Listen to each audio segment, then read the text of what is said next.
sambil oh iya.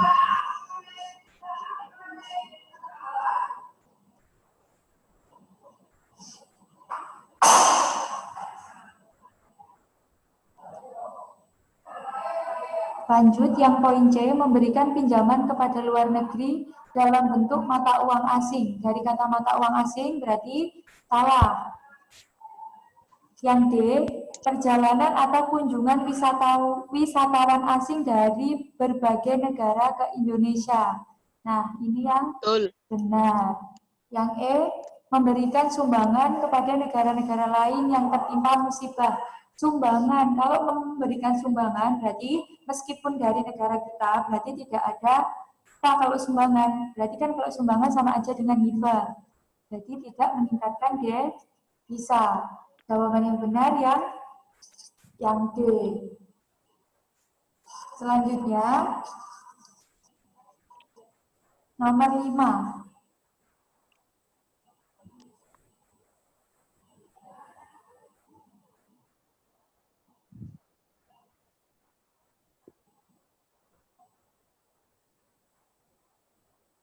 Nomor 5, soalnya penyusunan laporan keuangan yang dilakukan perusahaan memiliki banyak manfaat bagi pihak-pihak tertentu. Berikut ini yang merupakan manfaat laporan keuangan bagi pemegang saham. Manfaatnya laporan keuangan bagi pemegang saham. Yang A, mengetahui perkembangan usaha untuk menentukan kebijakan yang akan diambil. Bukan ya? Salah. Ini fungsinya manfaatnya laporan keuangan yang dirasakan oleh pimpinan perusahaan. Selanjutnya, yang B, dapat memperhitungkan bagian laba atau dividen yang akan diterima. Yang B, benar. Jadi pemegang saham itu kan orang yang menanamkan modalnya ke perusahaan. Pendapatan dari penanaman modal itu berupa dividen. Jadi yang C itu mengetahui besar atau kecil laba perusahaan untuk menentukan pajak. Berarti ini untuk pemerintah. Selanjutnya yang D, memperhitungkan prospek usaha perusahaan sebelum menentukan investasi. Investor. Jadi kalau fokusnya pertanyaan tadi, ini kan bagi pemegang saham, berarti dia sudah menanamkan modalnya. Tapi kalau yang poin D itu adalah calon investor. Terus yang E, sebagai masukan untuk menambah atau mengurangi modal yang ditanamkan. Nggak berhubungan ya ini. Ini untuk pemiliknya. Jadi jawaban yang paling benar adalah yang B.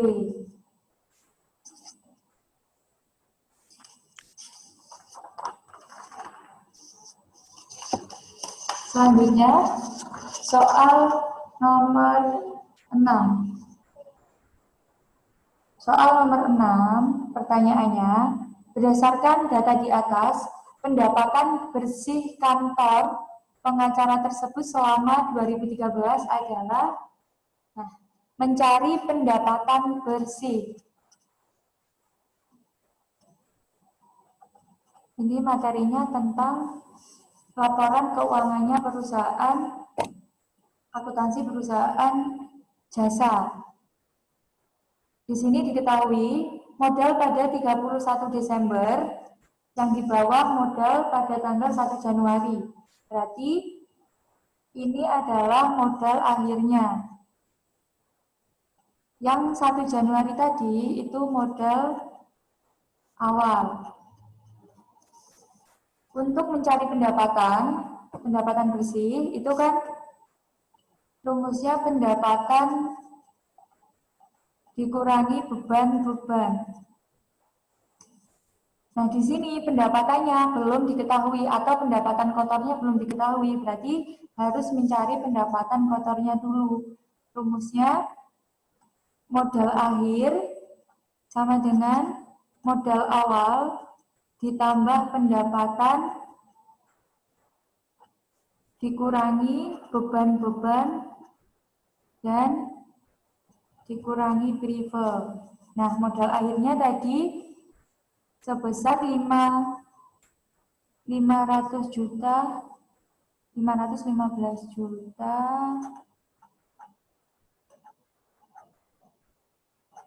Modal awalnya 455 juta rupiah.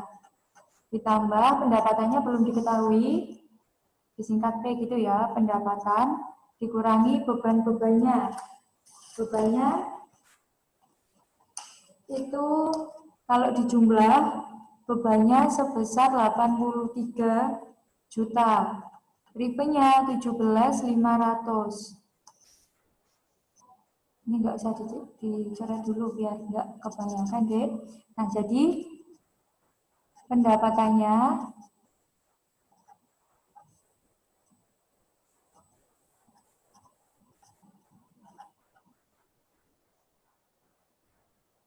Rp515.455. Oh, langsung. Modal awal dikurangi beban sama prive itu hasilnya sebentar. 455 juta dikurangi 83 juta, 455 dikurangi 83 dikurangi 17.500, 354.500. Jadi ini modal awal setelah dikurangi beban-beban sama prive itu hasilnya 354.500 ditambah pendapatan. Berarti pendapatannya 515 dikurangi pindah ruas 354.500 sama dengan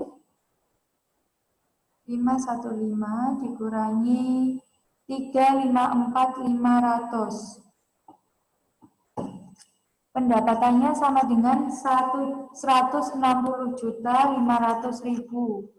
Nah, pendapatan kotornya sudah diketahui, berarti tinggal mencari pendapatan bersih. Pendapatan bersihnya tadi pendapatan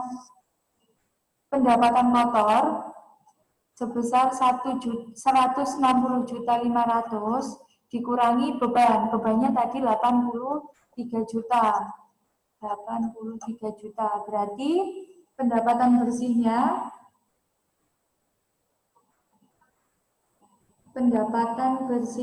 ketemu 77.500.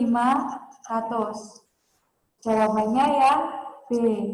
Paham ya, untuk mencari pendapatan, prive, dan lain-lain itu pakai rumus ini. Modal akhir sama dengan modal awal plus pendapatan dikurangi beban-beban dikurangi prive.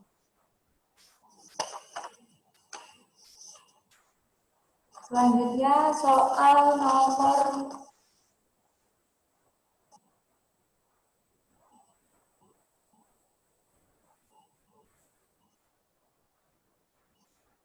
Soal nomor 7, berdasarkan pernyataan di atas yang termasuk ciri-ciri persekutuan komanditer. Ini materinya tentang badan usaha.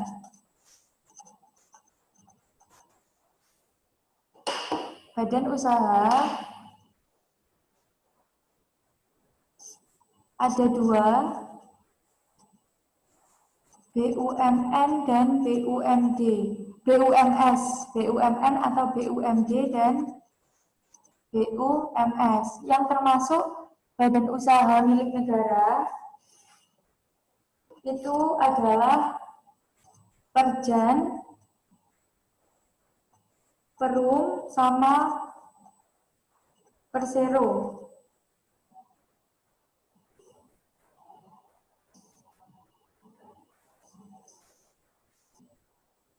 Perjan sama Perum itu modal usahanya 100% dimiliki negara. Sedangkan Persero modalnya 50%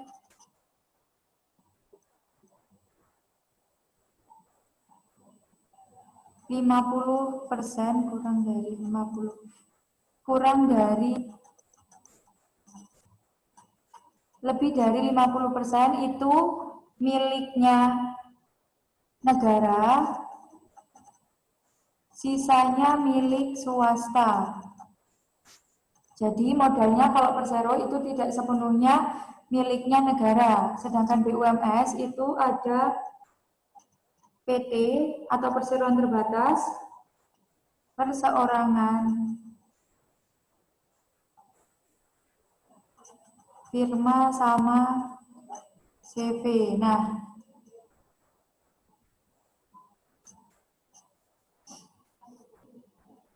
yang ditanyakan tadi persekutuan komanditer atau CV. Nah, CV itu ada sekutu aktif dan sekutu pasif.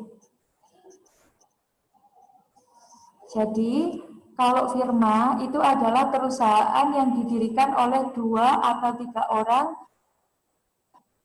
yang dimiliki bersama dan semuanya menjadi sekutu aktif. Sedangkan di CV itu adalah dimiliki oleh 2 atau lebih orang itu untuk kegiatan bersama, tapi terdapat dua sekutu aktif sama sekutu pasif. Sekutu aktif itu adalah yang menjalankan perusahaan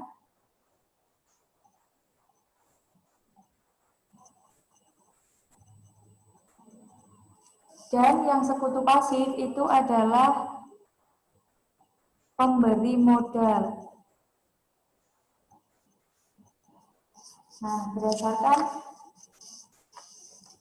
uraian tersebut, berarti poin yang benar tentang CV yang pertama, terdapat 1 atau beberapa orang sebagai pengelola dan 1 atau beberapa orang sebagai penyetor modal. Ini benar. Terus selanjutnya, didirikan oleh 2 orang atau lebih dengan nama bersama. Ini punyanya firma. Selanjutnya, hanya sekutu aktif yang memiliki tanggung jawab tidak terbatas.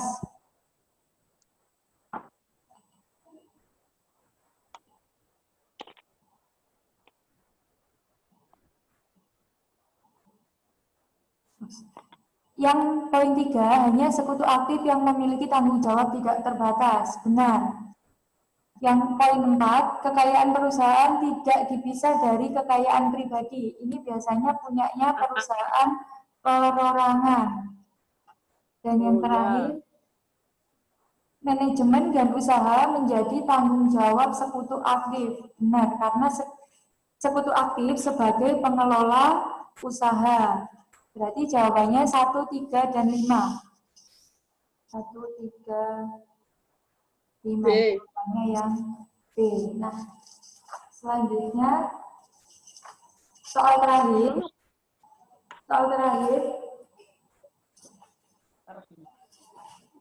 tentang SHU.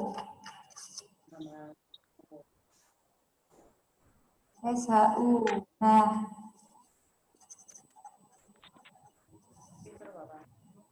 SHU anggota koperasi.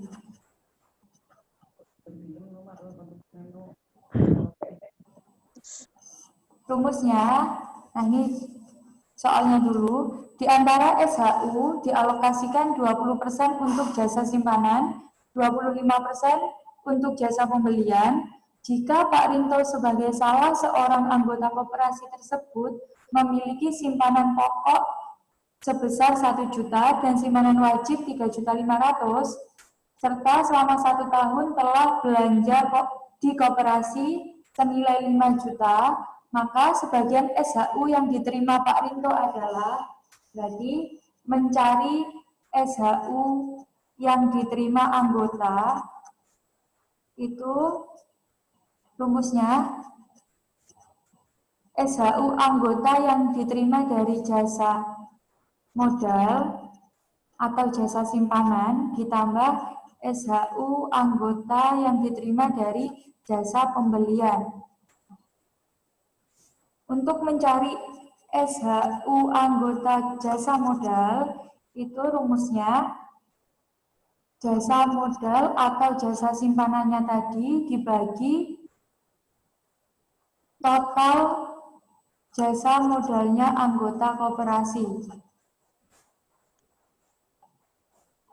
dikali persentasenya. Kalau jasa simpanan tadi, kalau di sini namanya jasa simpanan sebesar 20%, berarti dikali 20% dikali SHU yang diperoleh koperasi. SHU-nya sebesar 300 juta. Jadi di sini 300 juta.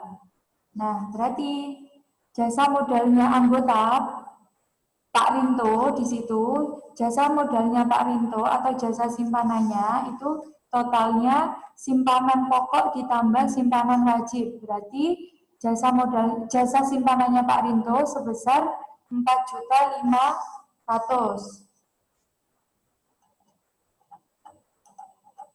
4.500.000. Sedangkan jasa simpanannya seluruh anggota koperasi berarti jumlah simpanan pokok ditambah simpanan wajib sama dengan 300 juta.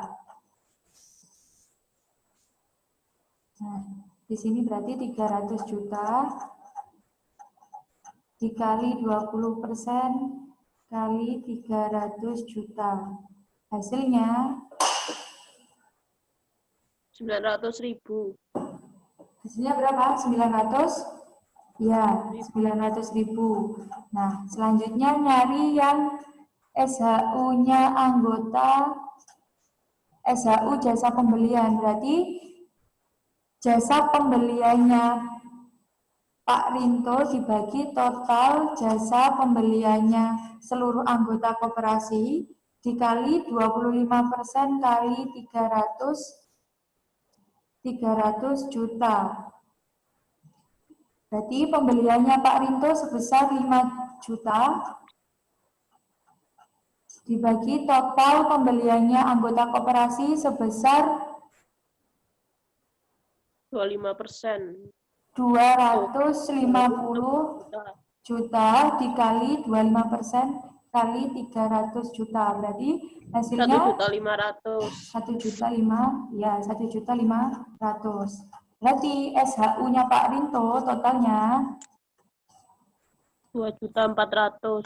Iya, 900.000 ditambah 1.500.000 sama dengan 2.400.000. Jawabannya yang E. Jadi untuk mencari baik jasa anggota yang ditanyakan bisa modal, bisa simpanan, bisa modal, bisa pembelian, dibagi total seluruh anggota jasa koleksi dikali prosentasenya dikali SHU-nya. Paham ya, berarti untuk materi koperasi itu soal terakhir.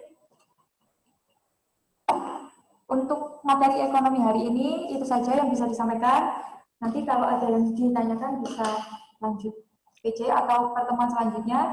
Terima kasih, selamat belajar, jaga kesehatan. Wassalamualaikum warahmatullahi wabarakatuh. Kana sing muni. Kana sing muni soal.